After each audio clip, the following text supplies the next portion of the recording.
indivisible, with liberty and justice for all.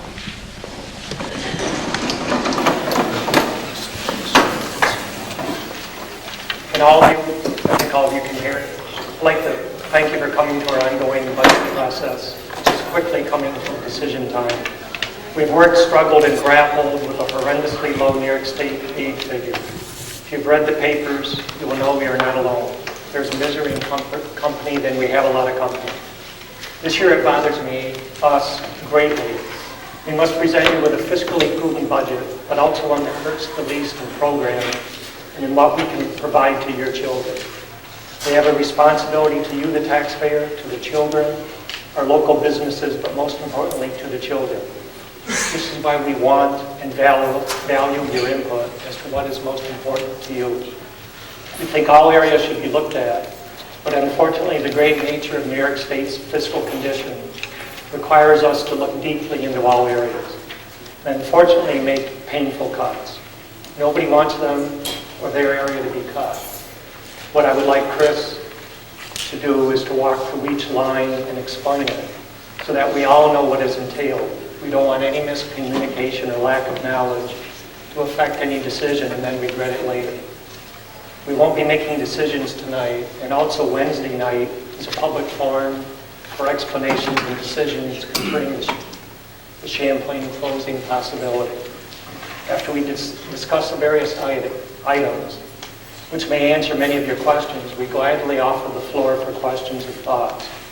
We're thinking of devoting about 1.5 hours to this important process, but it can vary as to how important you think it is and how many questions you have. Chris, if you could just work up the items. Okay. We're trying a little different approach on the mics tonight. Please bear with us until we make the proper adjustments. Our intention is to allow you to hear well the dialogue that we're having here at the board table.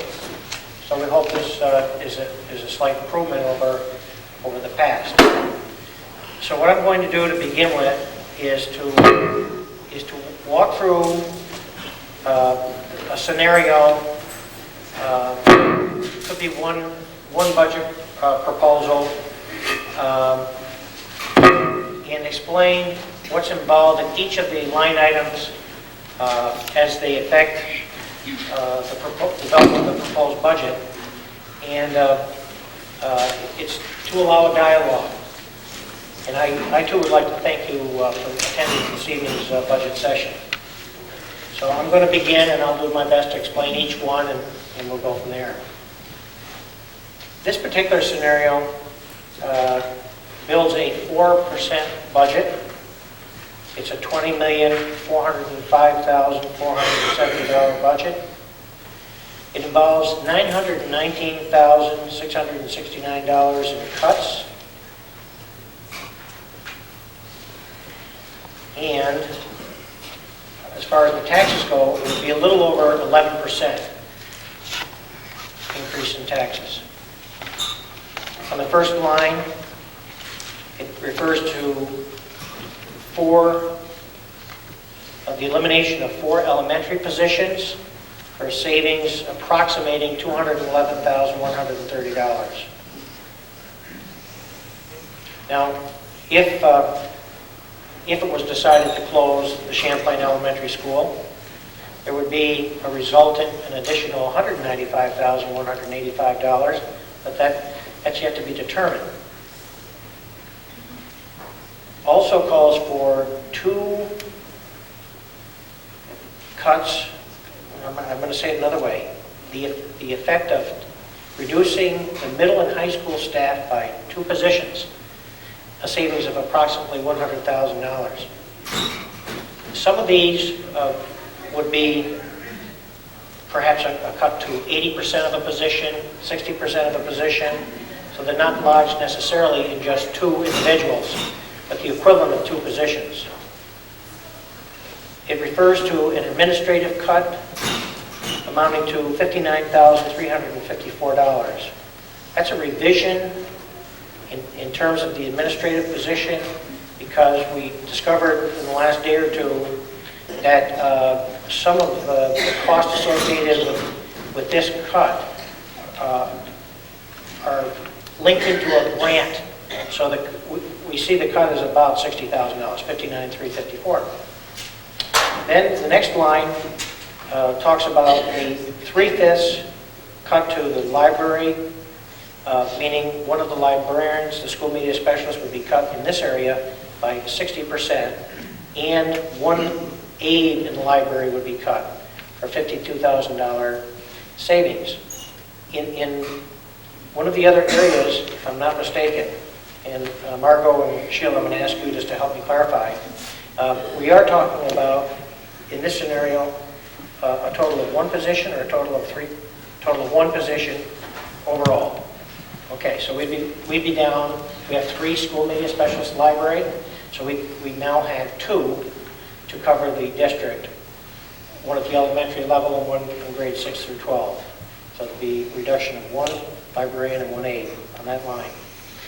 Now the next line refers to a physical education department reduction.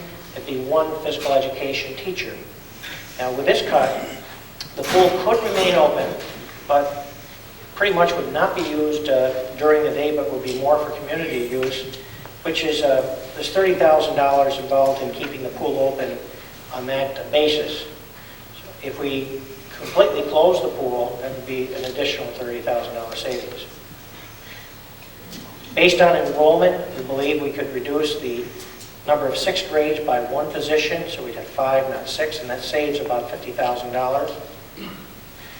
Reducing sports, on this line we're talking about going from a proposed budget of about $158,000, we're talking about reducing that by $75,000.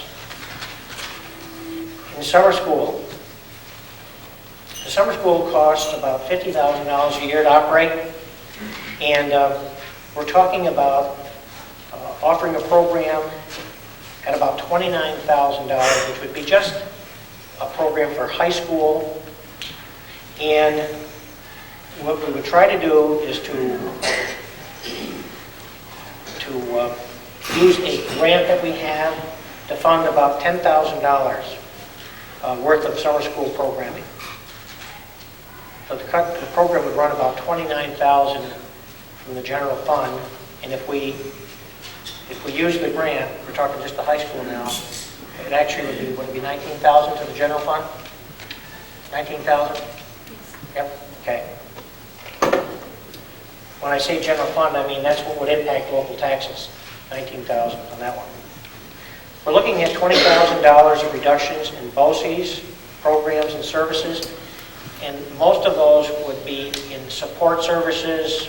There aren't really any cuts that we looked at right now that impact direct instruction for the children. Driver's education would not operate next year, a savings of $17,000. Right now it operates 1 semester of the year at a cost of about $17,000. After-school instruction program would be out of the budget. That's a savings of $15,000. The after-school instruction program serves students in grades 6 through 12. We have 5 programs at the high school level and 3 programs at the middle school level, providing extra support. We call it academic intervention services for students who need extra help. They need more time with the classroom teacher. And that program would not be available if this cut were included in the budget. Transportation to sports, with a reduction in the number of programs that would be offered for interscholastic athletics, there would be a savings of $12,000 in transportation to and from competition to the scrimmages and so on, practices at other schools and so forth. After-school detention, that's a program that serves as a disciplinary tool here at Northeastern. It's been a very successful program. We have 2 teachers available 4 days a week for 1 hour, and then any student who's assigned to after-school detention receives a ride home at 4 o'clock. The that program, if it does not operate next year, would be a savings of about $12,000 to the budget. Field trips and band trips are on the list of cuts for $10,000, so we'd have to scale those back considerably. And then general savings to the area of equipment, $5,000, and supplies, that's equipment for instruction. And then $5,000 would be cut from the budget and supplies. And now I'd have to ask Margot or Sheila about how much we had in the budget this year for equipment. Did you have that in your book, Sheila? She'll look that up, and let me just allude to supplies. There's over $80,000 in the budget for supplies. I think it was around 86 or 7, so that would be down to maybe 82. So we probably could live with that. So with that, with those that list itemized, we'd be looking at a budget of 4% over the current year, $919,000 in cuts, and that would result in a little over 11% increase in taxes. Sheila, were you able to find that? Yes. Current year, we budgeted $4,000. For next year, the request is at $15,000. So For which? $5,000 off the 15. Okay, so net of about 10,000 for equipment next year? Okay. And let me just comment on equipment. We've normally had a very small sum in the budget for equipment. Stretch that budget as far as we possibly can. We need cafeteria tables, for example. Each one of those is $1,200. So when you have 5 schools and several cafeterias that we have, it doesn't take long to chew up a budget of $10,000 for equipment if you need to replace a water cooler, if you need any kind of equipment for instruction, new desks and chairs. It doesn't take long, so $10,000 in a budget wouldn't be much. So that's pretty much the list of items under that particular budget scenario. Are there some questions I can answer from the board? Is there any questions in the public? The one that jumps at me is reducing sports for $75,000. We probably ought to have an explanation as to what that entails, as to what kind of program we would be left with. Josie, would you like to address that as to where we would end up? I think that would be... I went over all that last time. I think that's going to be all the way to JV sports with this meeting as the varsity sports. Yes, either that or cutting several individual sports, of which someone would have to make that decision. To cut $75,000, yes, it would have to go through all modified, all JV, materials and supplies, $10,466, field markers, awards. Josie, would you mind either stepping to that point back there? I think you guys can do it, but it's very hard for people to hear. Thank you very much.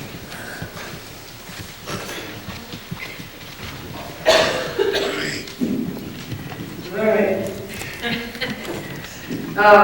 It would entail materials and supplies, about $10,466, field markers, $1,600, cutting way back on awards, $2,200, cutting back on equipment, which would include a track, quarter pit, and a basketball cage, cutting back ice time, $3,500, cutting back contractual in terms of non-league games, tournaments, invitationals, that would be $3,195. Modified basketball, $47.73. Indoor track, $28.29.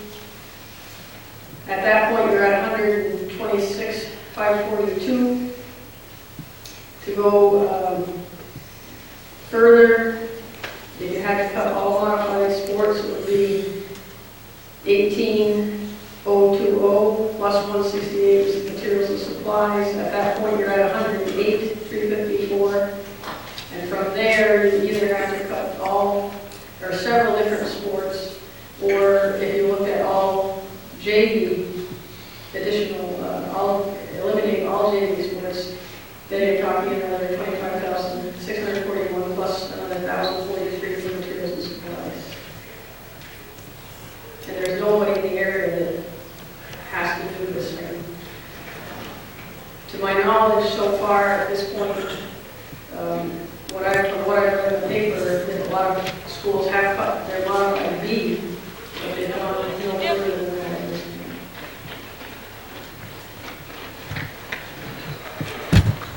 Any other thoughts from board members or any ideas? We're not making decisions tonight, but just what your thoughts are, like reserve them for later.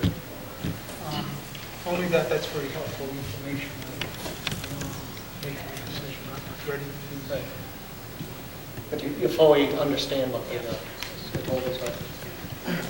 Josie, the one question I have, just for clarity for everybody, would be, if we had to enact the cuts that we're talking about, you'd be left with varsity sports? In that, the way I've written this out, yes, the only thing that would be left would be the varsity sports. Okay. And the cost for JV sports would be what's shown here, the 25,641 Plus, plus 1,043 for supplies? yes. That's contractual salaries and materials and supplies. Okay. Thank you.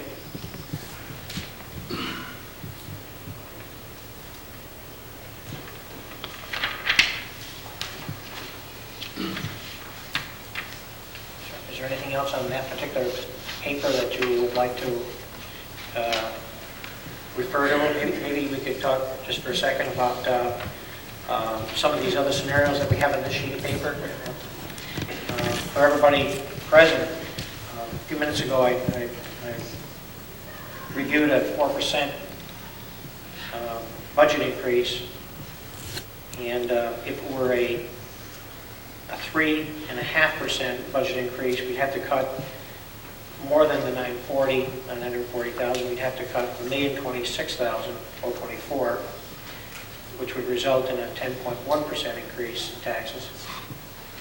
And in that scenario, probably are a few other items that are included, but the one that comes to mind is the area of the pool, that instead of a $50,000 cut in the 4% budget, it would be $37,000 more if we were to entirely close the pool for the year.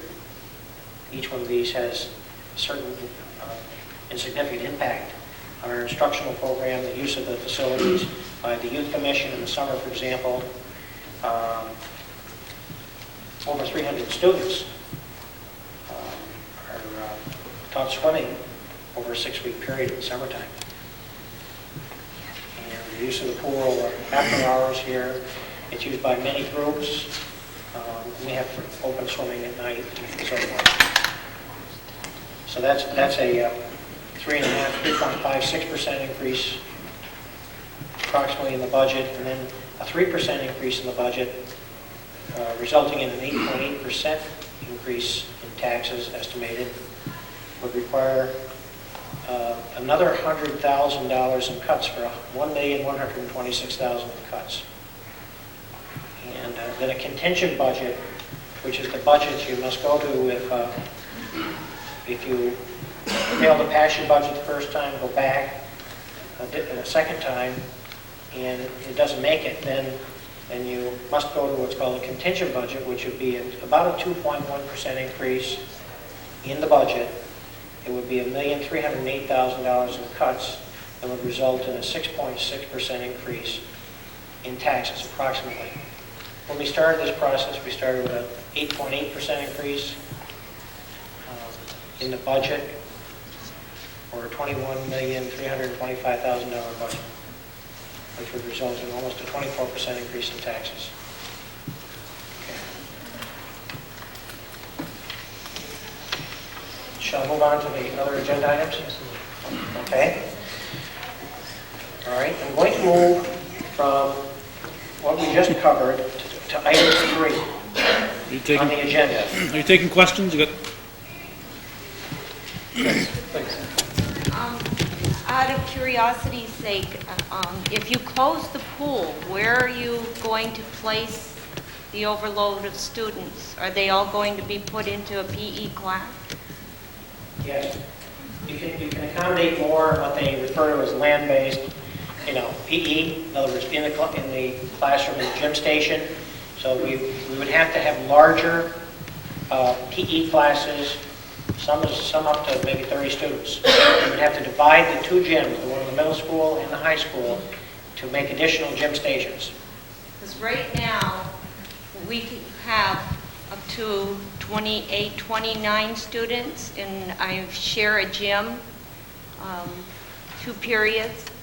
And when you divide that gym in half, and we have these students playing, these high school students, and you're playing a game of floor hockey in half of that gym, do you realize if you put any more students in there, the safety issues that you're putting the school in? There's no place. You can't play everybody at the same time, number one. While a student is standing off to the side waiting for their turn to sub in or whatever, it's very tight. And just thinking you can dump all the overload into a gym class, I think is very unsafe. And it's really not fair to these students. We're not meeting state mandates as it is now in PE. And then to just dump more children. This year you asked me to be part of a committee to realign our phys ed program, which is not meeting goals 2000 to begin with, where we're supposed to be giving these children more and more lifelong activities, especially for the juniors and the seniors. And we don't have the equipment, we don't have the facilities, plus you're cutting out another facilities. So you are affecting a program here, whether you're, feeling you're not. And the one lifelong activity that's very important in this area, since there are areas of water in every portion of this district, is the pool. And it makes no sense to me. And you're going to keep the pool running all year long for a handful of the public that comes in. And the kids, the most important ones, that's what we're here to educate. This is what this building is for, and we're not going to use it for the students? That makes no sense to me. Well, every cut that is on any of these pieces of paper is a real cut to the students, affects the students. Okay? So what we're trying to do is preserve the core of our instructional program. The choices are to cut back on the pool or the PE area versus perhaps something that's as important, maybe some would say more important. It depends on how you look at it. We do have 300 students that participate every summer, year after year after year, in the swimming program. We cannot accommodate as many at one time in the pool for safety reasons, 15 or 17. It's what the general number would be in the pool area, where you can accommodate up to 30 in a gym. You may have to change your activities. This is less than ideal, but we do have to cut almost $1 million here to balance our books, balance the budget, proposed budget. So we know that it's not ideal. You know where you're coming from. I hear what you're saying, but you can be the smartest person in the world, but if you're not healthy, what good is it going to do? Understood. And you have a very important program that teaches lifelong skills, right? If in your PE, it's not just PE as it used to be, it's teaching lifelong skills to our students now. And lifelong leisure activities like it could be tennis or some of the other activities. The swimming is one of them. Certainly. Larry.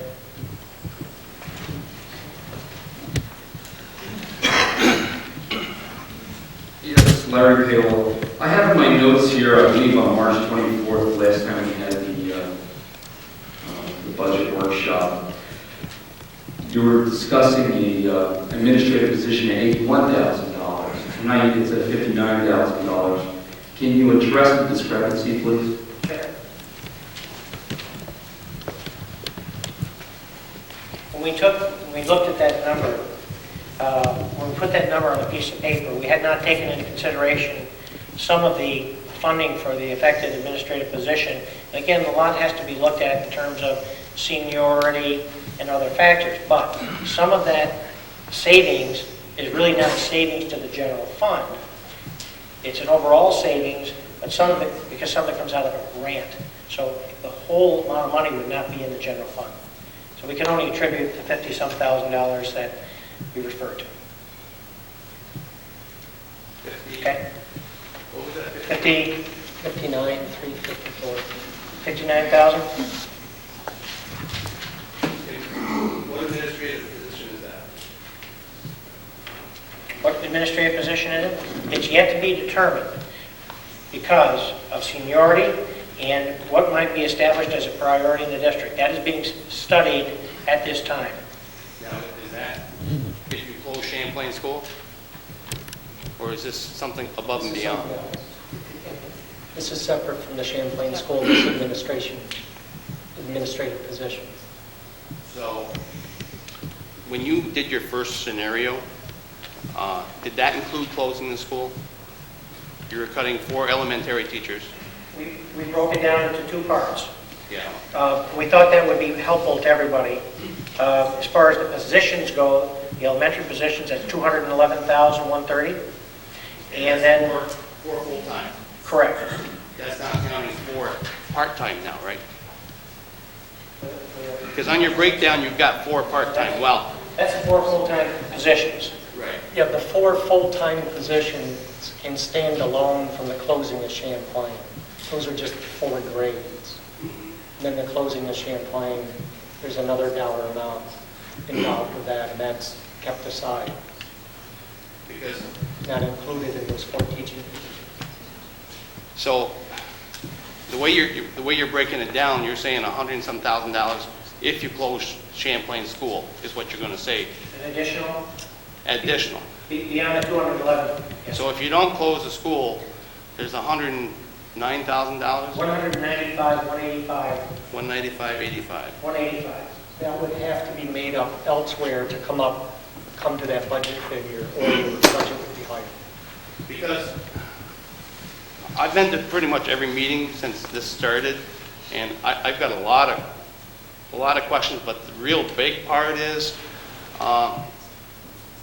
what comes to my mind is, at the very first meeting you had a list, just like you're doing here, which we don't have a copy of, so we can't really follow. You had a cutting Champlain School with $750,000.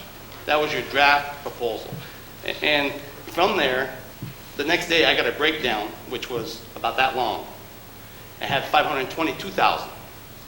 The next meeting, which I didn't make, your proposal sheet, closing Champlain School was down to $450,000. And then at the last meeting I went to, they went to $406,000, and that's if you didn't cut administration, if you restructured. And let me get my notes here so So from the first draft to the last draft, that's $243,685 difference. And what blows my mind is that school has been in operation for how many years? Lots. More than we've been around. And we now have a business administrator, and you, Mr. DeGrandpré, have done the finances since you've been here. The numbers are here. When you want to close something, the numbers are there. It's not something that's new, and it's not something that's, you've got the numbers. So all you got to do is work them up. We have computers, which don't take much. You're going to close it. The numbers are there. You just put them down, and $250,000 difference from the first draft to the second draft to close the school. I find a real big problem with that. We can't follow it.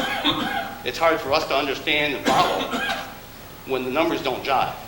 The numbers really don't jive. And to go with that, we have, everybody knows that you're leaving this year. Your salary is $113,000 plus benefits. We have just hired a new superintendent at $110,000 plus benefits. but he doesn't do the administrative part. We hired a business administrator at $63,000 plus benefits. So the business administrator with benefits, you're talking about $80,000, or give or take a few thousand. I'll be closer than $250,000. Then you're talking, if you close Champlain School, there's a principal there we won't need. Well, that was the original thing. Now we have a restructure thing in the proposals that are going to somehow try to get another administrator back into the system at $81,000, which on my first breakdown was $80,000. It's a $1,000 discrepancy. So that's $160,000 that we're adding to administrative cost right off before you do anything else. That's not counting the size of the administration office or any other part of the administration department, which really doesn't affect student education, student programs, teachers, or whatever. That's $160,000 added to the budget that doesn't really affect students. And then you're talking about, well, everybody has to cut. You want to cut programs, you want to cut teachers, you want to cut equipment, you want to cut the essential things that need to be there. But administration is adding costs at a sizable amount. I find that hard to understand. It looks like another Enron type situation to me. You know, you add overhead and you cut the essentials. Like the pool. Like Mrs. Penfield said at the last meeting.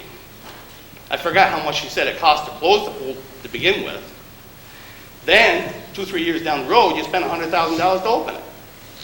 Where's our mindset? Champlain Elementary. At the Moore's meeting, you clarified something for me, which I was misled. You told me that if you combine Champlain to Ross's Point and Moore's, with Champlain, Ross's Point and Moore's, the class sizes would be within the contractual size that you had negotiated with the teachers. So if that's the case, you have to close Champlain, because you can't justify to keep it open. If you can do with 2 rather than 3, you're saving. And you have to be fiscally responsible. And when you can do with 2 instead of 3, you have to. Especially when times are tough. Nobody wants to get rid of anything. But when you can do with 2 instead of 3 and save money, no matter how much the size is, if we can ever come to a number that makes sense, you have to do it. But you don't cut things like the pool. You don't cut things like driver ed, that's a necessity for the family and the students.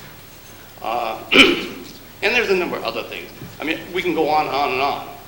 But we have to really pay attention to what is responsible. And if we don't start being responsible for ourselves, we teach our kids the same thing. You know, I can't run my budget the way the school does. I can't run my budget the way the state does. I wish I could, but I can't. I have to be fiscally responsible. I know the state doesn't do their job, and we have to teach our kids the right thing. We just can't tell them they can have everything and add to administration or other areas that doesn't affect them. And then cut where they need it. The kids are the important part. Not all this added extra cost. Do we have any other questions? We'll get you next. Yes, I'm Warren Nettle, President of the Teachers Association. Seeing all these cuts is really going to be a drastic step for kids. They're going to be very disappointed, like without the pool, without a lot of the sports, and some of the other programs. And I want to let you know right now that we as a teaching union have taken a neutral approach to the Champlain Elementary building, and we would hope that we'll do the best we can with maximum class sizes and stuff. But at the same time, you have the ample opportunity now to save at least $140,000 through the administrative group. You have school psychologist who is going to pursue a career at a different school. And you also have a chance to do away with a high school principal. If you're asking teachers, you're asking kids, you're asking everybody else to do more with less, I think you owe it to the taxpayers, you owe it to everybody else to come up with that $140,000. And I have not heard one administrator say to me that they were not willing to take the bull by the horns and do what they have to do to survive also. But that money should be cut. No ands and buts about it. There's $140,000 right there. Thank you.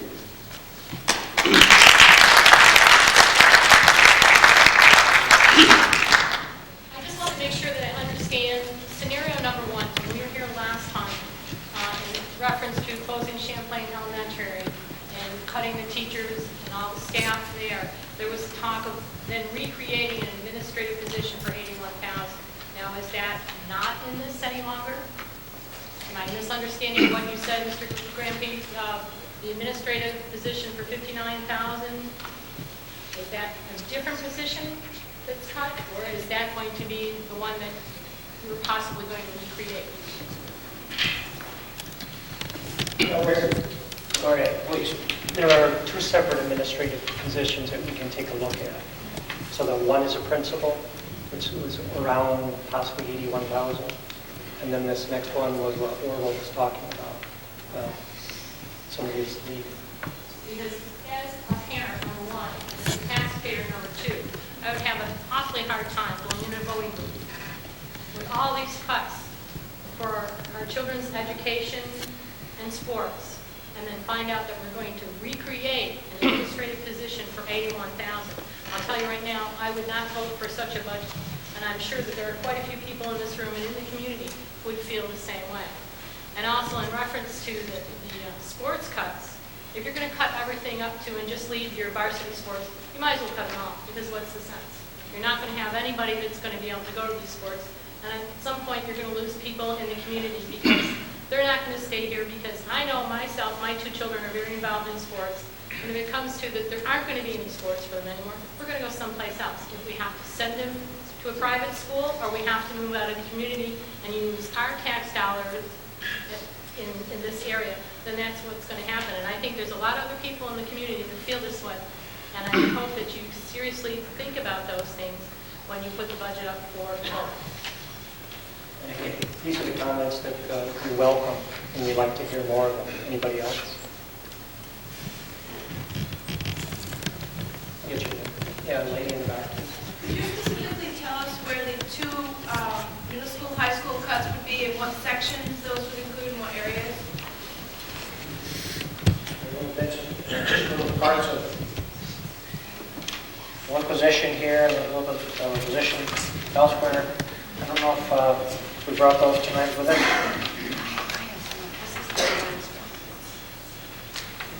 You want to report on that? It's not the most recent, but we have some fifths in English, a fifth in math, a fifth in math, a couple fifths in English, business, about 2/5 appears. Again, this is subject to change because the guidance supervisor is still working on this. Perhaps in health, another 1 or 2/5 there. Perhaps a fifth in art. A couple of tenths in language. So those, it's a combination of a fifth here and a fifth there. Now, what did it mean, the bottom of the paper of the financial information from last week said there's additional sections going to be added in the different areas at the very bottom of that sheet? I believe that refers to math and science. I believe we have to add 1 or 2 science sections, if I'm not mistaken. Perhaps a social studies and a math. Did that cancel out that physics, math being lost? We factored that into it Already? We have a growth of enrollment in some areas. Some students have to be prepared for Regents assessments. So that's all taken into consideration. And it doesn't, I'll be right with you. It doesn't, one of the things that we have to concern ourselves with are retentions, and what happens if we do not have a summer school? Do we have a larger number of students who must take a course over for the entire year next year? Do we have a few students who, because they don't meet the requirements for graduation, have to take a whole other year in order to meet the requirements for graduation? The summer school has been a great help in that we may have 8 or 10, I've seen 15 students who are just short of meeting the requirements for graduation. So with summer work, they can graduate in August if they meet the requirements. So there's a lot involved. We've had the summer school, for example, for 17 or 18 years, and we've instituted the summer school because it has great value to our students. So we've had approximately 250 or 300 students involved in the summer school the last few years. If we don't have a summer school, then again, those students would retake those courses the following year. We worry about dropouts. We worry about students who are close to graduation who might elect just to go out into the workplace rather than to get their high school diploma. So there's a lot that's at stake, really. We know we have to save a lot of money. We know we're getting, we're told with the governor's proposal we're going to lose $500,000 or $600,000 in state ed. That's yet to be determined, which makes it difficult to build a budget. So we know we have to save a lot of dollars somehow, or the taxes are going to go up significantly. I was at a meeting the other day, and we were talking about the increase in taxes the last 4 years. We had a 9% increase, and then another 9% increase, and then a 12% increase this year. So that's 9, 18, 28, 30%. And the scenario that I referred to a little while ago is 11 or 12%. So that's 41, 42% in 4 years. We're very cognizant of that fact, very concerned about it. Okay. There's one piece of information you should know concerning the Champlain principal. That principal does a significant amount of work in another very special area. So you cannot completely cut that. You would have to give that significant amount of work to somebody. And that was that restructuring, recreating administrative job. So if you did completely cut that, you would have to find a place for all that work, and it is yet determined.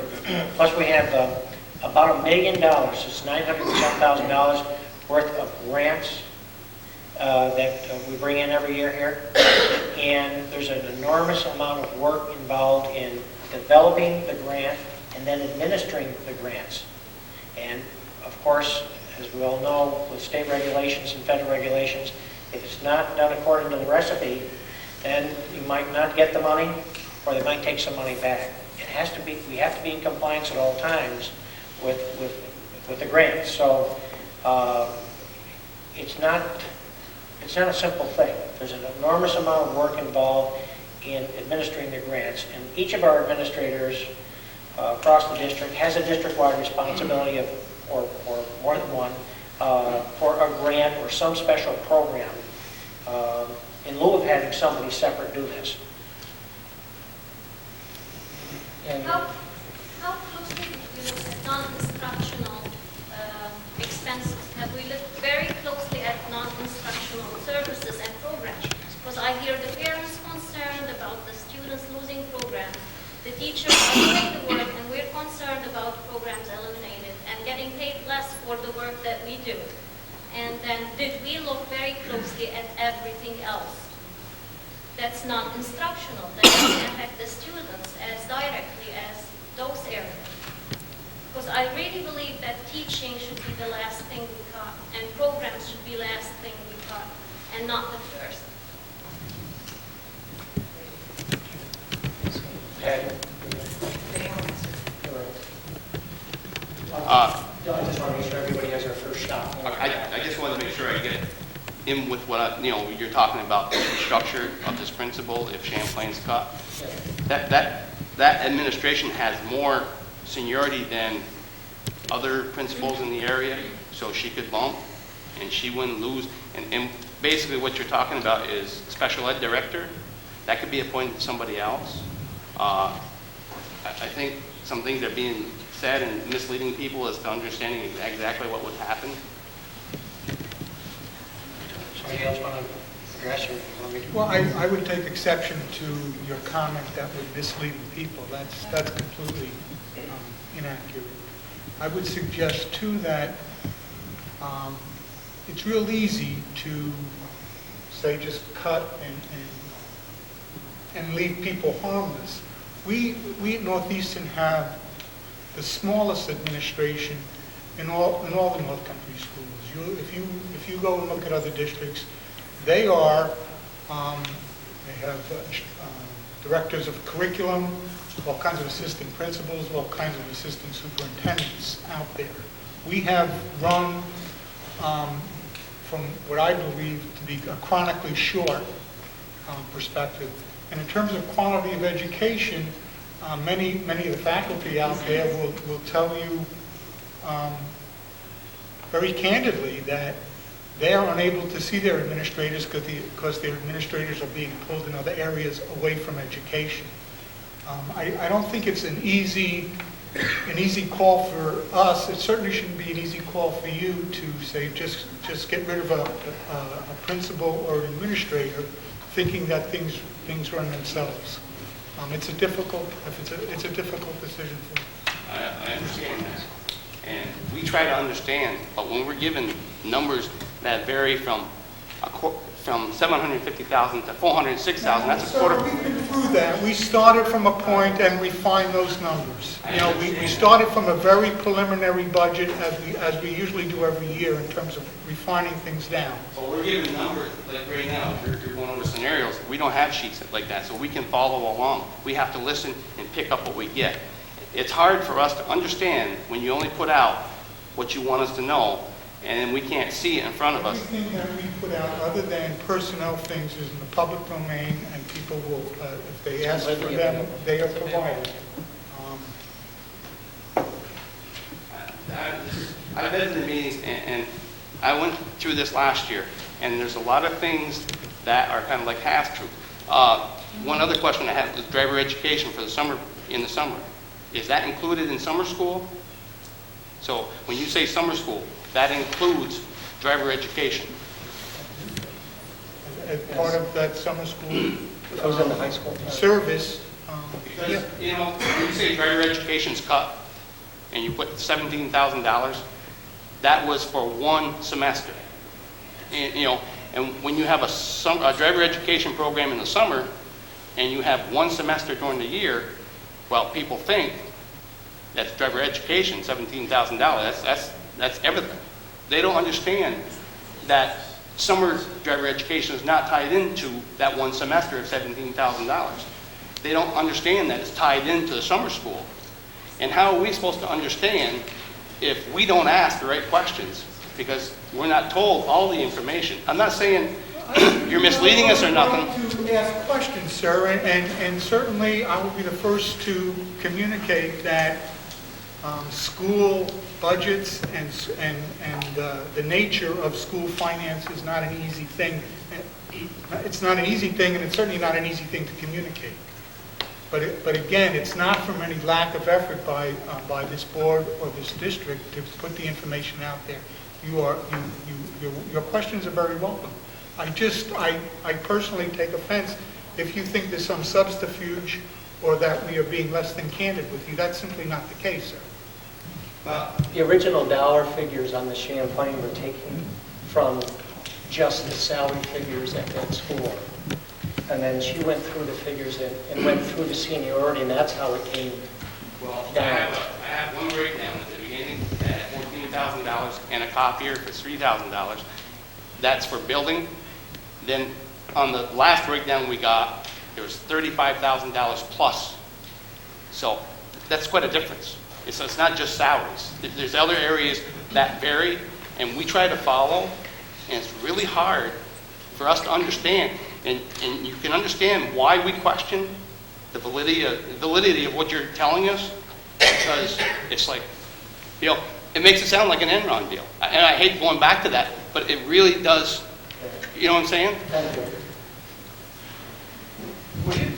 Would it be wrong to ask that the sheet that Mr. DeGranbury is going over right now, I know he's presenting this to the ladies and gentlemen of the board, but I think that a lot of this information that is being discussed amongst yourselves, if we had the opportunity as an audience to look along with that, maybe it would stop some of the, I won't say misguided information, but information that is not answered to what we're thinking. We're asking questions based on information you're discussing, but yet we don't have it in front of us. Would it be, could I make a respectful request based on this audience to get a copy of that prior to the meeting so we can follow along with it? You could possibly make some copies now while we discuss and then come back to it. I have no objection to that. It's certainly up to the board if they want to do that.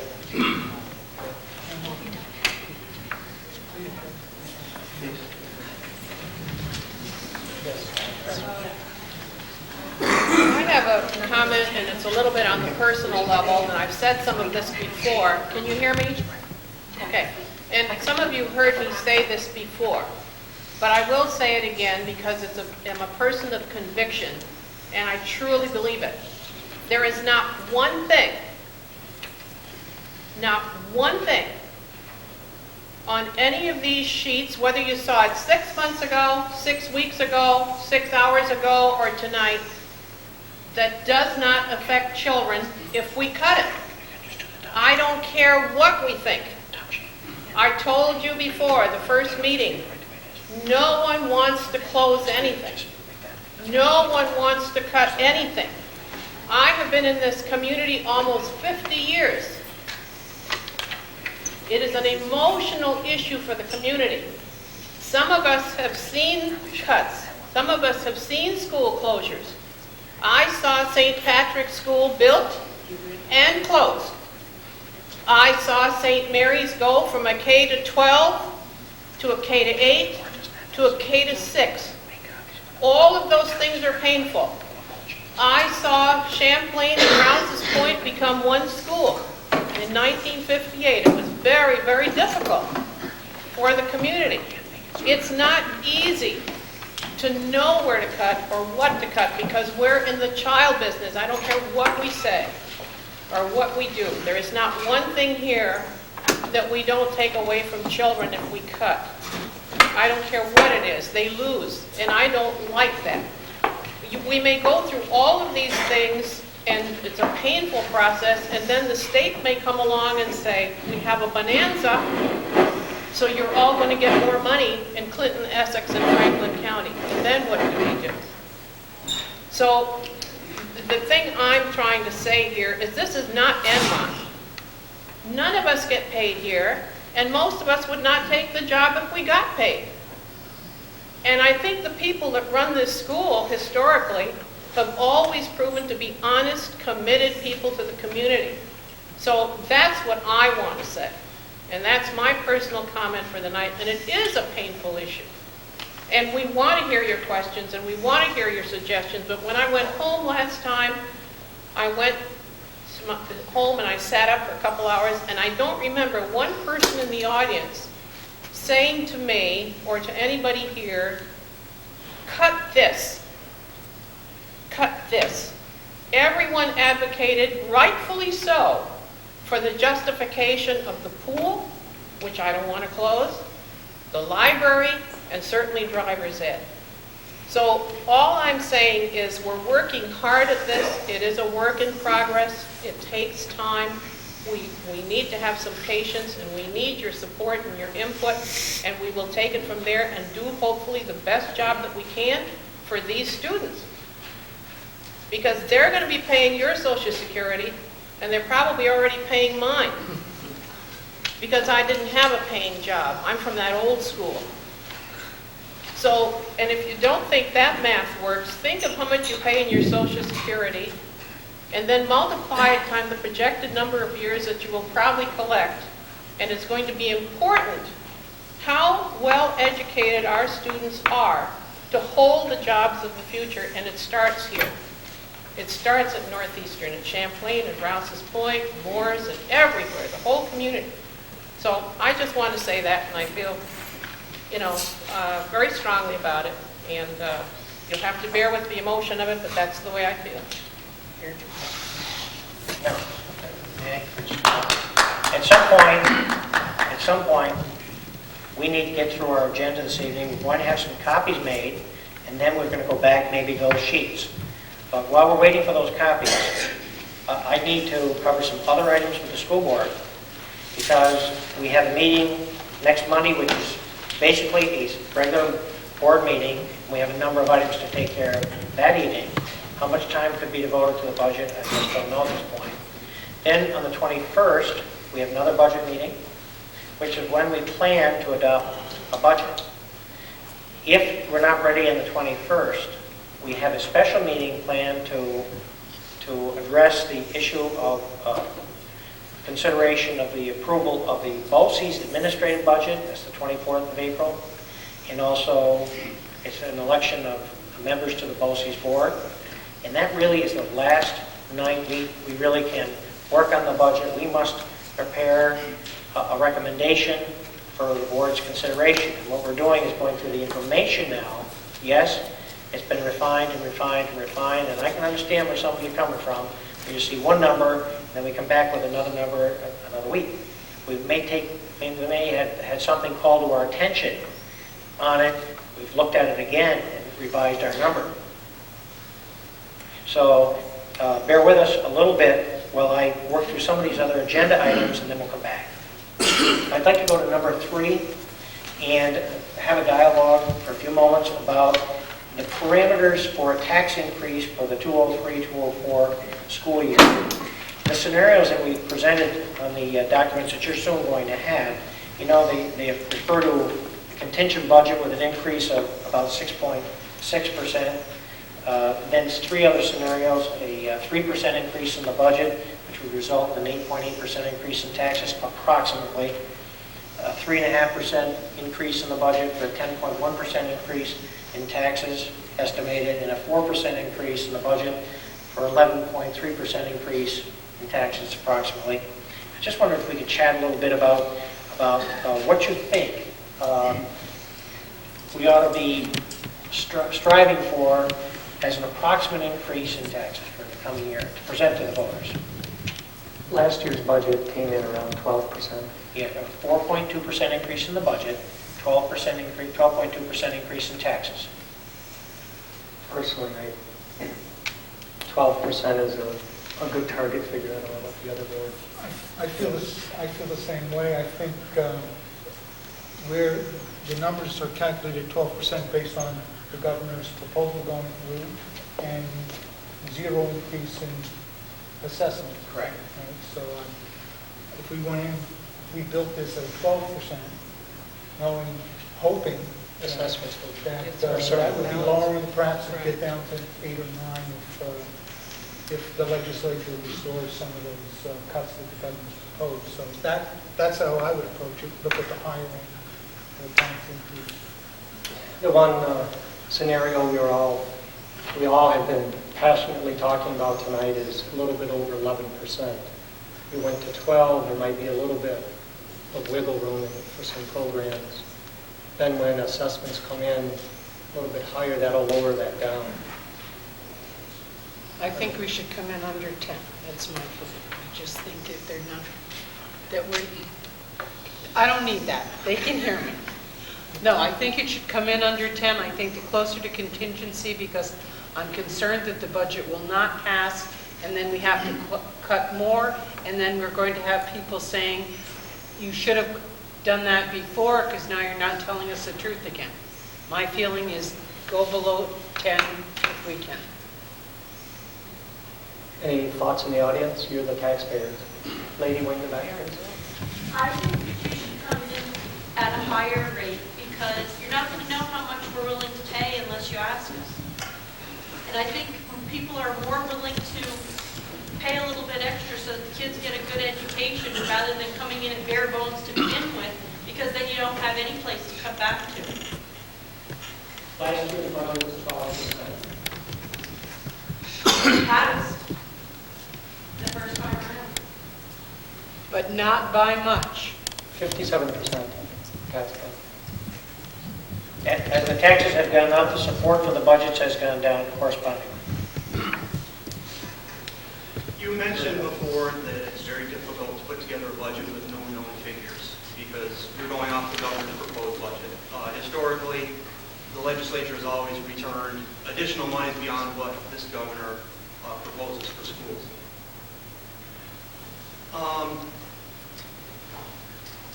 You said it's what, a $600,000 cut in the governor's proposal? Yes. And just for clarification for people, if we vote on a school budget at we'll say a 12% tax increase, and then the legislature comes up, and let's go crazy here for a minute, assume the legislature puts back all $600,000. All right, but we've already made these cuts, and people are laughing in front of it. Okay, that's not going to happen, but we'll say it does just for a minute. If the legislature puts back all $600,000 for the school district, we've made all these cuts. We've cut the pool, we've closed Champlain, we've cut driver ed, we've cut every single program we possibly got. We cannot put those programs back in after the budget vote. Is that correct? That's my understanding, yes, sir. Okay, that's my understanding as well, so I thought I would get that out there. Now, Should we explain that people are here why? Sure. Because we took a proposed budget to the voters at a certain level, and that's what they voted on. Okay? They didn't vote on the potential for restoration, state aid and so on, which would restore a lot of programs. They're voting on an amount of money and a plan, budget plan. Thank you, David. Go ahead. and so now you're talking about proposed budget increase of 4% leads to a 12% tax increase with the governor's proposal. And if we were to get more money, obviously that increase would be less. Fairport Central School, and I know some people saw it in the paper, and we get it through the New York State United Teachers. Fairport Central School has made their board and superintendent have taken a position, and I believe they've informed the state in no uncertain terms that they're not going to put up their school budget for a vote on May 20th. Our elected representatives in Albany that we elected gave us this wonderful deadline for a budget vote, and they said every school in the state will vote on May 20th, come hell or high water. And yet the same elected legislature, in their own laws, has an April 1st budget deadline. And I believe that there is no single student in this school district attending school now who has ever attended with a on-time state budget. If you hadn't read the paper, this is the 19th year in a row that our elected representatives have failed to do their one job. All right, now I don't know about anybody here. For those that don't know me, I teach in this school, and I think if I failed to show up on time or at all for 19 years, I think the school board would probably have me terminated at some point in that 19 years. Just a thought. Anyway, to follow along with that Fairport, if this board considered following the lead of Fairport, and I believe other school districts in the state are talking about that, and informing the state that if they don't, we won't have the school budget vote until we have figures to work with. David, I'll just say that I met with the superintendent this morning and discussed that possibility. I think I read the same article you read.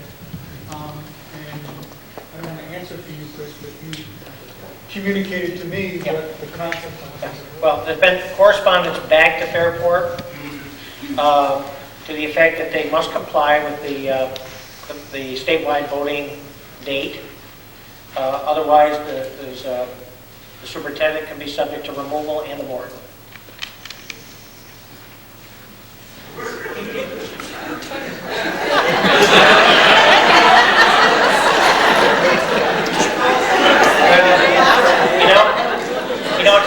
It sounds pretty, You need to get your petitions Pretty, very early, it sounds like a simple thing to do, but keep in mind, as educators, we're in a leadership position here. We have laws and rules and regulations in place in the state of New York. We try to convey these concepts, ideals, and principles to our students, and it's not as simple a thing to do as one might think. And I think we have to work through the system. I don't necessarily care for the system in many ways, but that's the system that's in place. And I'll go right on the record to say I wouldn't be in favor of doing something other than what is in New York State law, in the Commission's regulations, and so on. It's difficult to follow along when you don't have to play by the law. Well, that doesn't make it right. Would you tell your children the same thing? Well, I would also tell them that we've had other systems in place in this country that weren't exactly right. There were systems and people decided to buck them. I think it's important to work through the system that we have in place and improve that system. Thank you. You had a question, sir? Yes, you stated that if the state comes through with more money after the budget vote, the money has to be used to reduce taxes. Right, you know, the increase program. Okay. What about the time period between you adopt the budget and the vote? If the state comes through with the budget in that time frame, can you take the additional money to reinstitute programs, or does the money have to be used to reduce taxes? From a practical perspective, it would be pretty hard to do because once the board adopts that budget, we have to have all those materials printed, including the school report card. You know the materials I'm talking about. And we have had that happen.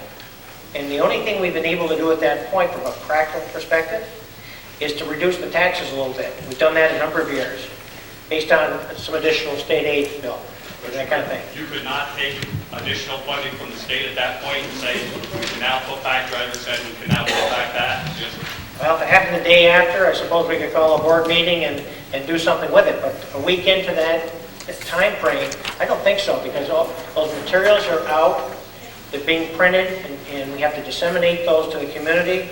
We make about 3,500 of those little booklets. We make several hundred of the master budgets, I'll call them. And then we have to prepare these notices to go home, and so on. So from a practical point, I think April 24th, at the very latest, April 21st is our deadline. 24th is really, that's it. So we'll look into if there's a way to do it. When you vote for the tax budget, aren't you voting for the increase? I mean, if you're saying 11% increase, and then that say extra money comes in from the state, why wouldn't that be used to reinstate programs that were cut? I mean, if the public has already voted for a certain percentage increase, that increase could still stay in there, and that money coming in extra from the state that you didn't plan on to then use to reinstate the program. I think what people are voting on is not the tax increase, they're voting on the budget. X amount of dollars going into The 21 million or whatever figure it is. Yeah.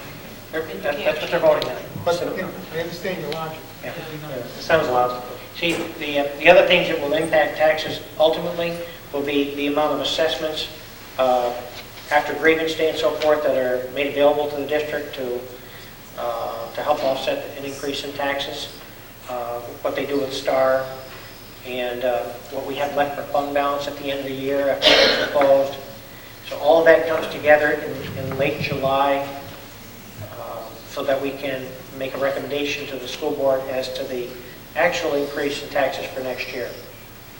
It ultimately was about 12.2% this year. I think it was going to be a little higher than that, but we did get a few dollars in assessments and so forth, which helped to bring it down a little bit to 12.2, which is it's an extraordinary increase in taxes. When I look back at what was typical increase in taxes a number of years ago, 4 and 5% was felt about all we could, go to the voters with as an increase in taxes. And people have mentioned the assessments. I just want to mention to you and remind you that there is a countywide reval this year, which should be helpful. And on the other hand, we have 5 or 6 of our local businesses, industries, enterprises that are looking for relief from taxes. Tax certiorari proceedings is what they call them. So if they are granted relief, you could take any increases in the assessments and bring them back to no increase in the assessments, or I suppose in theory could even be a smaller assessment base to work on for next year. So we have to keep all of that in mind. We don't want to be going to the voters, to the taxpayers in August with something higher than what we have projected. For sure, we don't want to do that, because the taxpayers might not be too happy about that. Can a statement be put to vote by the taxpayer stating that any additional funds that come in are allowed to be used to put back programs? We can't vote on that? I will check on that. You're saying that, you mean have put that as a proposition of some kind? I will ask the question, but my quick response to you, my immediate response is, that's not possible. I will look into it, check it out. I don't think you can do it. Isn't that ridiculous?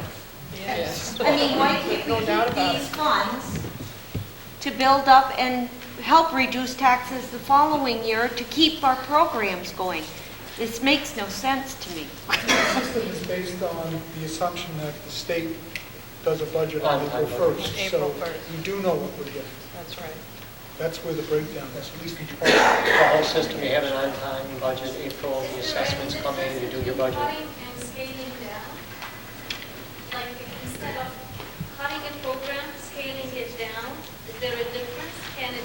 Would it be easier to move up or increase the funding for a program that way? Do I make sense? Instead of cutting a program, reducing it or reducing the amount of money spent so that we can go back and restart the program quickly. I know that pool was mentioned. It was hard to reinstate the program. Can we reduce the program, scale it down instead? I think that's what we're doing. In virtually every instance, the district has been actually pretty successful over the last 5 or 6 years in terms of bringing resources back in year after year. But it's a year-to-year thing. I don't know if that answers your question. This isn't irrevocable that we tighten our belt this year and loosen it next year and try to get back. I think one of the board's concerns is that, with the constriction, it may take us a considerable period of time to get back to where we were. And I think we're all cognizant of that. So I think we're being as careful as possible. Can I go back to my agenda so we can make sure we cover... I just want to say that I personally feel the budget should be cut because, if you talk about going to 10% or lower, we're not going to have anything left. Everything's going to be cut. So I personally feel, I don't know how everybody else feels, but I'd rather pay the money and have my... Yes, I'd rather pay the tax. Go high. Go high. There is one concern. One concern I do have here is the poor guy that's out there making $8, $9 an hour, struggling to make a living, and our taxes keep going up. The assessors are continuing to assess us every single year now because they're allowed. What is that poor guy going to do? What are we to do? We got to think about that also. Sorry, one more question. I think it would be helpful to the public if you, showed the public if they made $80,000, what a 10% increase in taxes would actually be money-wise on their house. Instead of just throwing out all the percentages, I think if you actually did some examples, I think that would help the voters to see how much more they'd be spending. We certainly will be doing that, but we're trying to get to a point where we have some notion of about how much the taxes might go up. Now, while you're discussing the percentage increases, so they can see it now. Well, I think, let me say it this way too. On a $100,000 assessment, okay, if your house is worth $100,000, the tax rate is $22.70. Okay? So you can figure out how much it would be on a $100,000 assessment, $2,200. Okay? The tax rate goes up to $25, it's going to be $2,500 or a couple $100 increase. But that only tells you part of the story, guys. The other part is how much will the new assessments, if there are any, redistribute that to to mitigate that increase. That's one thing. And two, with the capping of STAR at the $30,000 level, that has to be put into the equation as well. Okay? Then you have the school tax increase alone. So it's a very complex thing. And that's why we're so sensitive about increases in the tax rate, ultimately converting to a significant increase for our taxpayers. And we really don't have time probably to get into it tonight, but the impact of business and industry that might want to relocate to our area, which would help to build our tax base. People who want to buy a home or build a home in our community, when they look at $22.70 a thousand, you know, if they look at neighboring communities where they might have an $18 or $20 one, or $17 or $12 one. You know, there's a lot involved in this. Every about $80,000 in the budget adds about a % increase. So then if you take a % increase of your school taxes, it's what, $22?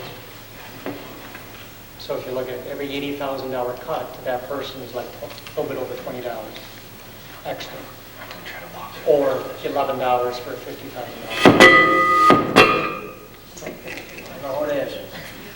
For every tax forgiveness, isn't there also a spreading of that across the community? With an increase of an assessment? No.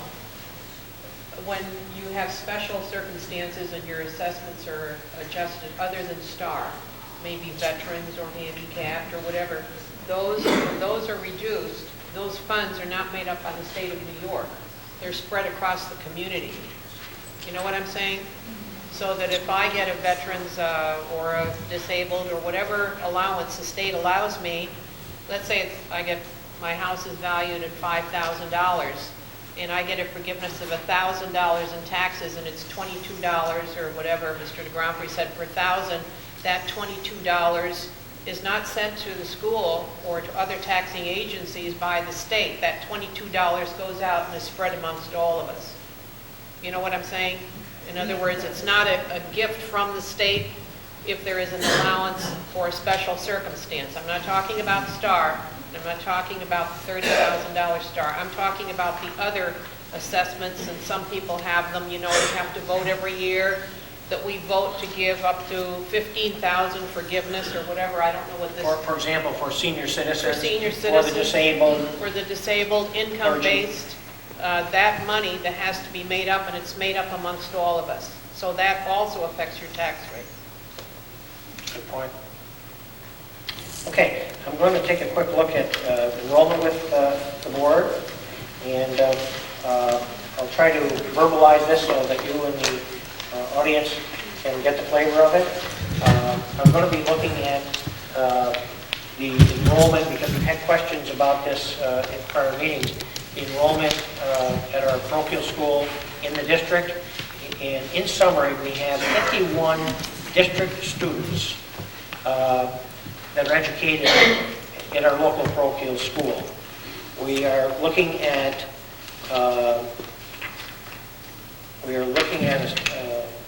enrollment for next year at Northeastern Clinton, based on what we know today, of 1,644 students. And we'd have to make some adjustments for the number of students that might come to Northeastern from St. Mary's and the number of Vermont students that we may serve. So there would be some adjustments for that. And what we're looking at right now is, I have a pink sheet here, I call it. It's the projected 2003-2004 enrollment. There is the potential for reducing the number of elementary positions at the kindergarten level, at the second grade level. The third grade level is questionable at this time. The fourth grade level, a reduction of one possibly. In the fifth grade level, possibly one. In the sixth grade, possibly one.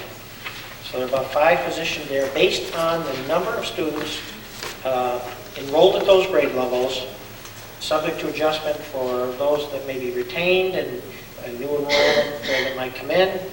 Right now, we have 84 kindergarten students registered. We have the capacity to handle, I think, 92. So we have 8 seats available right now if we were to have 4 positions for next year. Right now we have 5 sections. And there are a whole range of issues associated with a reduction in the number of sections, like class size, quality of instruction, all kinds of issues we're well aware of. We have an economic circumstance.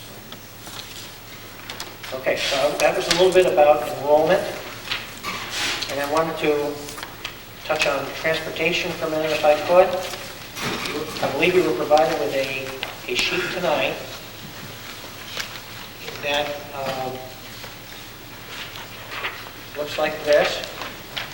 And what we have on this sheet, ladies and gentlemen, is a list of the school buses in the district's fleet. And we have approximately 41 DOT units, Department of Transportation units.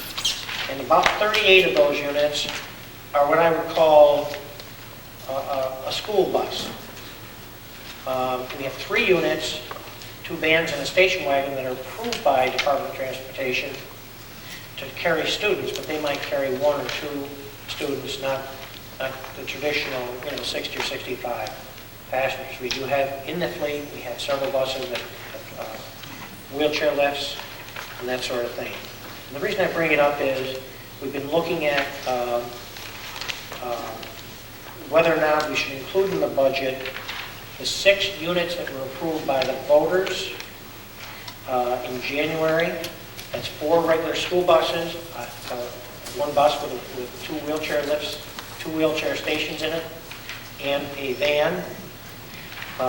We're thinking at this time that we should include all of the 6 units in the budget, but and the reason for that is we have 10 buses that are more than 10 years old at this time.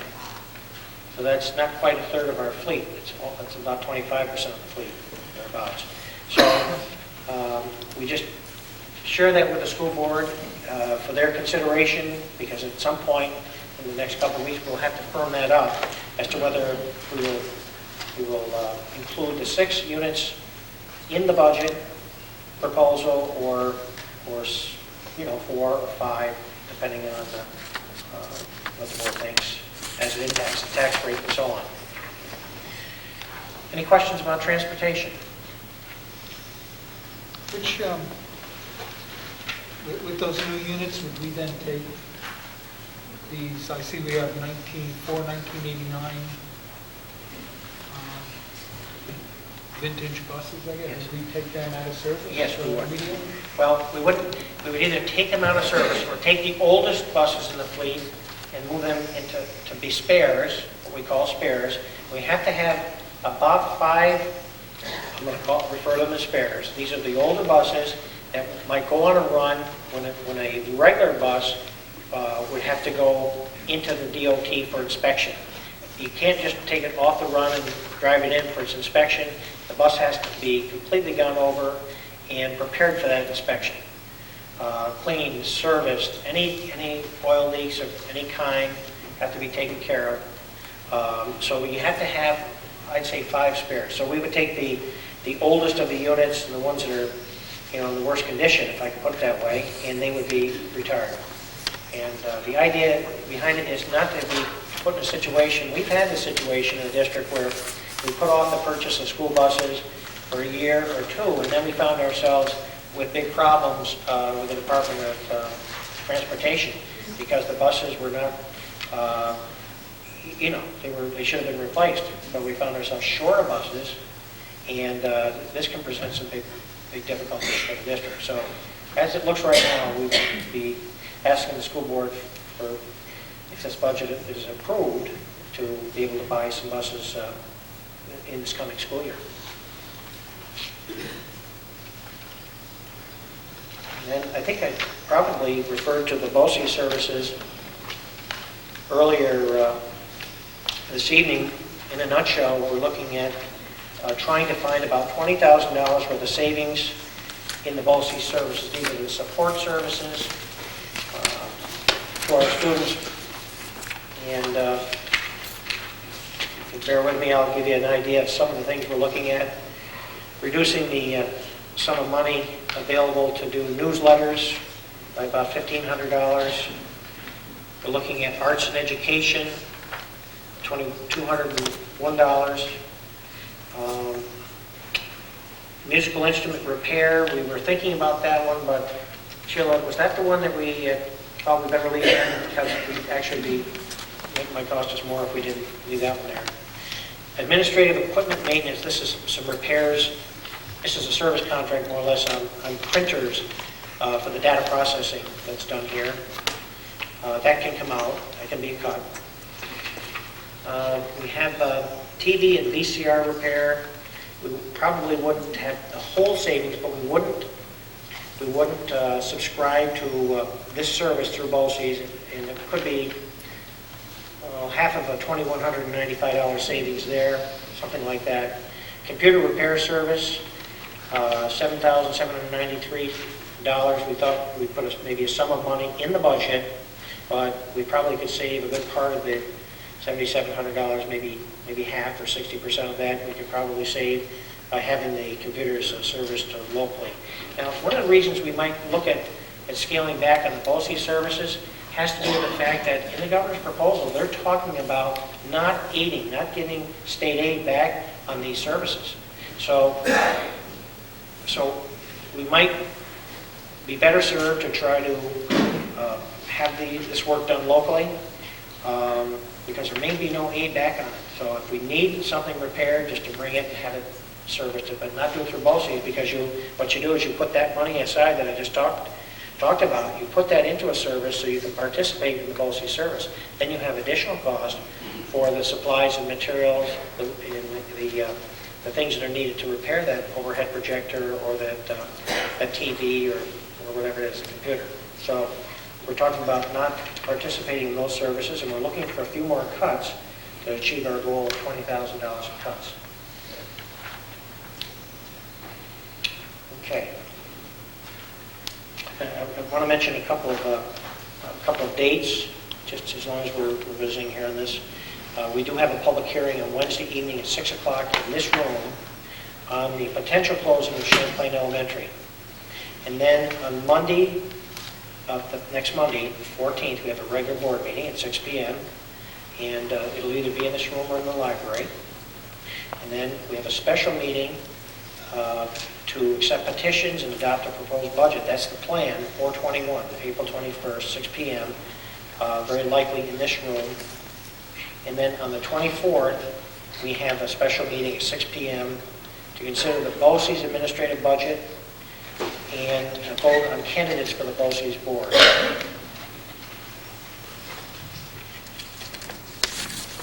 So if I could go back to just item 3 for a minute. Somewhere between 10 and 12% is what I have for a potential increase in taxes. I had 2 12s and under 10%. So should I work on a proposal that's somewhere in that level, or do you have more guidance for me on this? I'm going to speak to it from a different venue. On the one hand, I can see the justification for asking for 12. But on the other hand, the reality is you have to look around and see who's paying the bills. And I've been some of this route before. I'm speaking from a senior citizen point of view here, on a fixed income, retired 7 years, and looking at that population, looking at the people who are just entering the world of work, maybe buying their first home. While I really, really would like to go 12, I would have to say that 10 or less would have to be it for me. I'd really like to see somewhere between 6 and 8, but that's not realistic. And I'd say somewhere for me between 10 and 12. For me, that's a lot of money, and I'm on STAR. And the only salvation is when you file your income tax, hopefully you'll be able to deduct it. And I'm on the STAR for the old people 65 and over. You know what I mean? And so it's a real moral thing for me, but that's the best moral, or emotionally or whatever, financially, I feel that I can tolerate. Okay, so that's, in a nutshell, that's somewhere between 10 and 12%. Well, I better rephrase that. Thank you. We have one board member who's thinking under 10, and the closer to contingency, the better. We have two board members that, since they could probably live with maybe 12, up to 12. Board member who felt maybe 10 to 12, somewhere in that range. That's accurate. Initially, you said under 10. Ideally, I'd like to go under 10, but realistically, I know I have to go somewhere between 10 and 12, but 10 would be the top. Okay. Okay.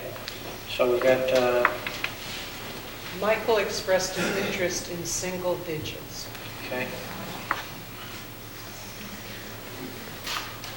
Okay. So are we looking at somewhere in the 9, 10 range? Give me some guidance, please. 11. Got it covered. 10 to 11. 9 to 11. What I think would help people is if you could put out dollar figures, like on a $50,000 house, here's what your taxes would be at 100 without star, and then also put star because that's going to be the real dollar figures that they're going to have to pay. And then let them look at what the difference is from 6% to 9%, 11 to 12. And there won't be a lot. Taxes are huge. Then when you're talking 9 to 12, you're talking $30, $40.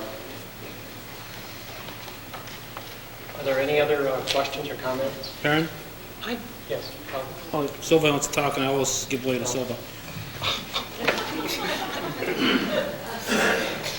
No, I just wanted to say that last year we went through this, but it wasn't as severe. And the people came out and said, please do not cut. We'll pay whatever it takes. And our taxes obviously went up 12-something. And then the assessments went out in the Moores area, and Moores ended up voting the budget down. And so that's where my concern is coming from. I know people want the best for education, and I know they will vote the best they can. But sometimes, even when you're going in, up until the week before, when you get your assessment and whatever, and you think, oh dear God, I can't do this. So that's where I'm coming from. Both Arlene and Silva mentioned that 10% figure. Is it possible to have a cafeteria vote to some extent, where you'd come in with a low amount and have other items out there that the public can vote yes or no, like we do with buses, like we do with the library? So you come in with a low figure, that would probably mean you would pass that budget, so you wouldn't have to worry about the contingency. And then if people really feel strongly about something, then they can campaign for it. If people feel strongly the other way, they campaign the other way. I mean, like a proposition for Yes. school Yes. buses, or Right. which we've already done. Is that Right. along that line? Yeah. Can we look into that? We can look into it. And then you come up with a lower figure, I think, to start with. I think there are pros and cons, but there are different perspectives on that. And some people may feel that that's not fair to the meter because they don't really know the total estimated increase in tax support. And they can vote no in the budget then. Yeah. If the budget doesn't pass, the items don't pass. Yeah, I will look into that and report back to the school board on that. So I want you to elaborate a little bit on it. As to what you're thinking as to the areas that you would do that. What areas would you do that in? What areas would I do that? The areas where Krista Grampy would say the board wants 10, or the board wants 12. What's that 2%? Where am I going to get that from? So the 2% you would cut. It could be, but here's the thing. Uh-huh. We're just having a little chat here. Yeah. But here's the difference. The thing is, what of these items would be in, which items would be in, which items would be out. the school board would end up having to decide what the base budget was, and then what those propositions would be. Right. Would it be Instead- fund a but full instead of sports saying- program at $150,000? Would it be so many dollars for equipment and supplies? They're gonna have to do that anyway. Hmm? If they're gonna go from 10 to 12, they're gonna have to do that anyway. They're gonna say, yeah. Yeah. So that's what they're getting paid for. I'll have to get some advice on it. You know, there will be some other propositions that we're going to ask the school board to include. I should say a proposition. It has to do with that Moore's boiler replacement and the aid back the following year after we do the work, because we have a project in the works now, and we're going to get some aid back this coming year. So that's something that we're going to be getting a number from Henry Schaus on, and we'll be bringing that to you within the next week or so. And then we have the library proposition. Yes. Relative to your comment, Mr. Castine, it seems to me as if that question's been raised before, and I really would encourage Mr. de Grand Prix to clarify it, but it seems to me as if the answer that we had gotten once before is under the law, it's the responsibility of the board to draw the budget forth to the public, like it or not, present it to the public with input or in whatever manner that communities work with this. The rule used to be that was allowed if you voted the budget down. Remember years ago in the 70s, you were probably in grade school back then here, but at the time we voted on the cafeteria, it went down. We voted on the athletic program, it went down. We voted on several, and that was after we had gone to a contingency budget. You can put up certain line items for the public to decide. Do you want to transport students within a certain mileage, even though they live closer to the district than the law says they have to be transported? So I think that that's the only time it comes before the public in that manner, but I think it should be clarified by Mr. de Grand Prix, because it is a good question and people ask that question often. You know, if they can have options on the budget, but I think the law is very clear. Like it or not, you got to do it here. We'll clarify it. Check it out. Okay. Larry?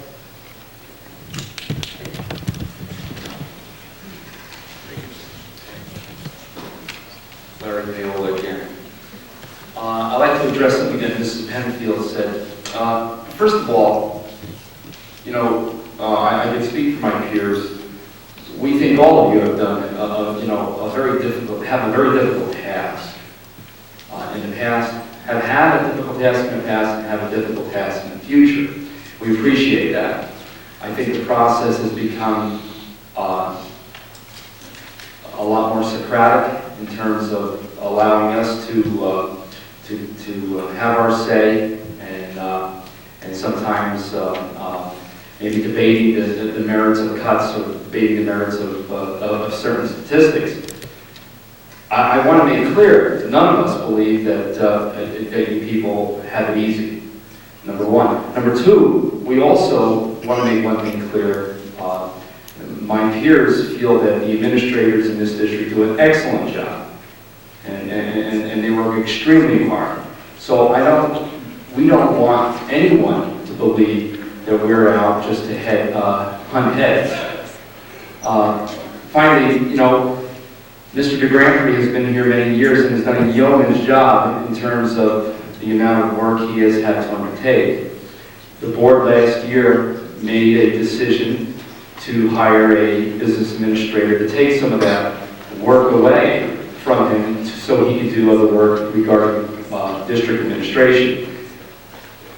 We were against it at first. We see the necessity of it. However, that being said, the argument that reorganizing administration to develop grants and whatever doesn't quite cut the cake, only because if you hire a business administrator, if you have hired a business administrator to take that load off the superintendent, the new superintendent will thus have more time to work on grants.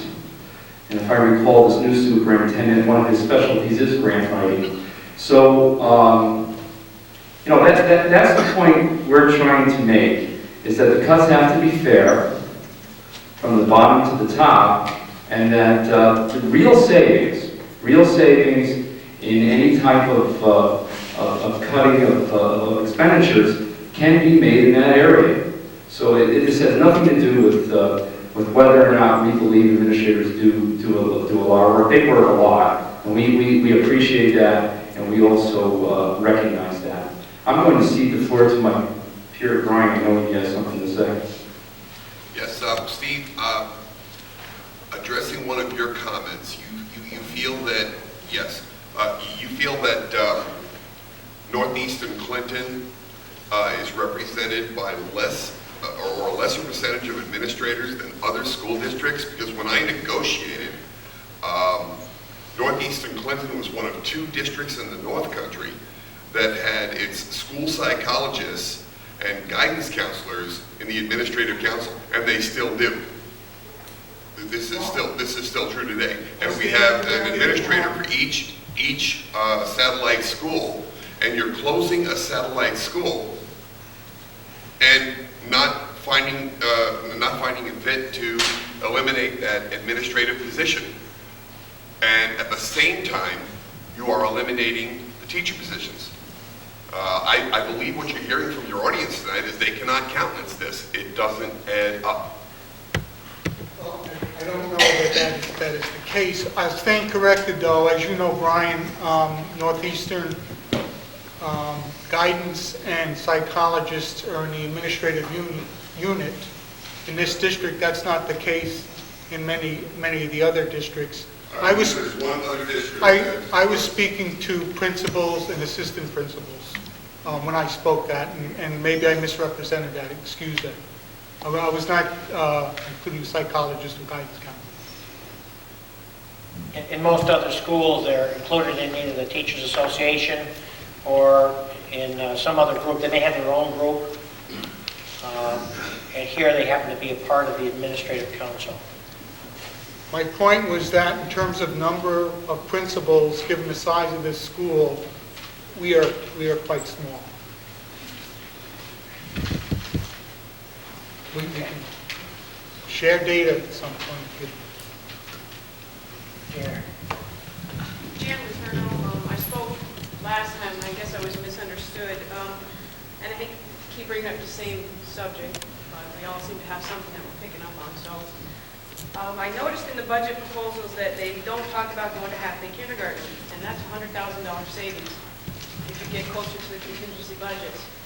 And I'm not talking about cutting kindergarten out completely, but if you go to half-day kindergarten, I think if we focused more on what the students were learning in that time period, people assume that when you go to whole-day kindergarten that you're getting instructional time the whole time you're there. At full-day kindergarten, they go to lunch, they have nap time, they have recess, they go to their specials like art, which they color at kindergarten, so I don't know what you're going to do in art class. Music is that they can sing in their kindergarten classes during part of their class time. I've seen it happen. It can be incorporated in that. It just seems to me that for $100,000, you would still be teaching kindergarten to all the kindergarten kids in the school, and they wouldn't be losing out on much, if anything, except time in the building. I watched my own son go through kindergarten, and to try to put a 5-year-old down for a nap, he ended up getting yelled at a lot because he was fussing around.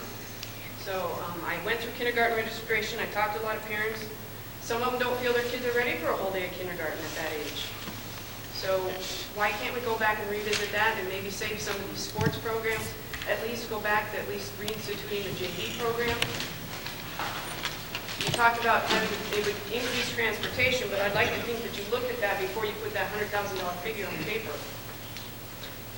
Okay, and as far as taking off your boots and coats in the morning, and that takes up a lot of time, a lot of those kids sit in the bus room for 20 minutes to a half an hour before.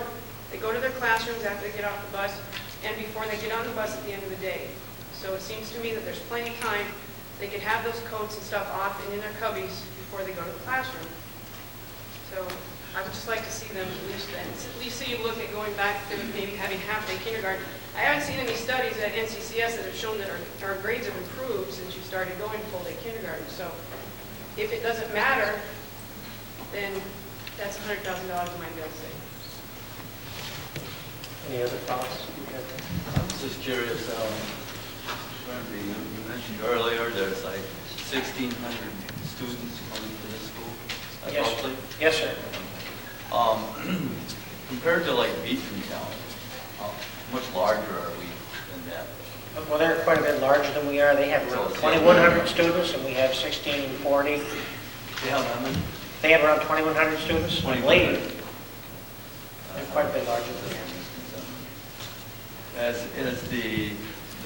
their tax rate is around 16-something thousand versus 2250 a thousand in our area.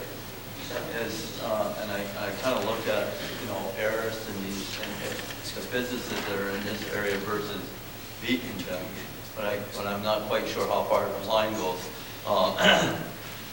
Is it the fact that they have more revenue to draw from, or is it administrative costs, or why is there such a great big discrepancy? Well, there are many factors, of course, but they do have, their district goes into and reaches around some of the malls in Plattsburgh, and they also have the cogeneration plant. When the cogeneration plant went online, there was a large increase in the assessments for the Beekmantown Central School. You know the cogeneration plant I'm talking about? Steam and electricity, I believe. Is it called Saranac? Is it called Saranac? No, the cogeneration? Yeah. It's Saranac Power Company or something to that effect. So those are factors. So the cogeneration plant is tied into Beekmantown, and Georgia Pacific sitting right next to it is tied into the city. And I'm not sure whether Georgia Pacific is in the Plattsburgh district. I would sense it's in the Plattsburgh district, but I can't swear to it. But the cogeneration plant, I believe, is in the Beekmantown district, along with some of the malls. So that's a significant difference. Yeah, the properties on Cumberland Head. Short term. Any other thoughts, comments? Hi, I'm Gwen Leff. If anybody who doesn't know me, I've been a teacher here at Northeastern Clinton for 30 years. 26 have been in kindergarten. I'd like to address the kindergarten issue. As a representative of the kindergarten teachers, I'd like to thank the board for the opportunity to address them regarding our concerns about the impact that the state aid proposal will have on education in our district. As you well know, and the people here know, the state is requiring that our schools and all others in the state meet or exceed the standards that have been put in place by the New York State Education Department. These standards are not just in one area, but encompass all areas of the school curriculum, including English language arts, math, science, technology, and social studies, as well as standards for all special areas, including health, phys ed, music, and art. I don't know why my voice changed, but I'm not nervous. I guess I'm just kind of upset about what I just heard about kindergarten. Not only is it a requirement that these standards be met by every graduating student, but progress is monitored throughout the individual school career by the administration of tests at various grade levels, beginning with the early literacy profile in kindergarten. Kindergarten is often a child's first exposure to formal education, and as such, it is responsible for building the foundation for a child's social and academic success. Socially, children need to learn to take turns, to maintain self-discipline, to respect the rights and property of others, to protect the environment, and to make choices which help to ensure the health and safety of themselves and others, and to contribute positively within a group. They also need to develop a positive self-image and self-confidence. Establishing these necessary positive behaviors and attitudes to facilitate learning will enable each child to reach his or her academic potential. Academically, kindergarten is responsible for beginning skills in all areas, which include the English language arts of reading, writing, speaking, and listening, the beginning concepts of math, science, and technology, as well as beginning understanding of social studies and community issues. In kindergarten, students begin to develop the ability to reason and solve problems. Children in kindergarten need to develop both large and small muscle coordination, which is accomplished through physical activity and many repeated activities with cutting, coloring, tracing, and using manipulatives in numerous academic and social settings. As you can see, kindergarten students don't nap all day. They engage in a multitude of activities which keep them busy all day long. To cut kindergarten, or reduce the amount of time spent in kindergarten to a half day, would drastically reduce the effectiveness of the academic programs here at NCCS. As Stuart Brody, the head of the Democratic Rural Conference, representing 41 rural counties in the state, said in the Plattsburgh Press of March 5th, and I quote, "The minute you start cutting education is when you begin to throw away the future," unquote. Success in the 4th and 8th grade tests does not begin in 4th and 8th grade. It begins in kindergarten. I'm holding in my hand a packet consisting of 37 pages of required skills that several district-wide curriculum committees have spent many, many hours preparing when realigning the core subjects taught in their schools. These guidelines are the basis of our academic program. Kindergarten skills cannot be mastered in half-day sessions. As Mr. DeGrant stated in the preface of our ELA guide, and I quote, "Higher achievement for our K-12 students is the goal," end quote. We as kindergarten teachers feel that this goal can best be met by continuing to implement a full-day kindergarten here at Northeastern. Thank you. Here, here.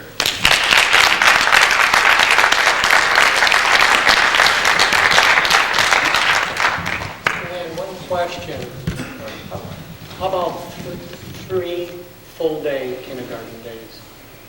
Instead of going to half-day, go to 3 days kindergarten. Would that be an option? No. I don't see how you could possibly. No.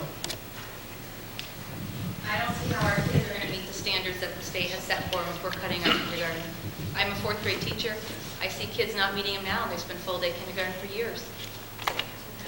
We're not going to see those kids meet those. Not every school kid starts at the grade level that some of our kids do here. Some kids come in with very, very limited skills. And we need that foundation. I mean, it was only a few years ago they were saying we need pre-K for everyone. Now we're cutting all this from our kids when we have higher and higher standards every year. That would be a big disservice.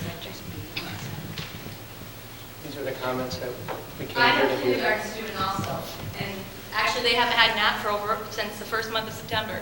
She comes home exhausted, but she's learned a great deal of academics this year.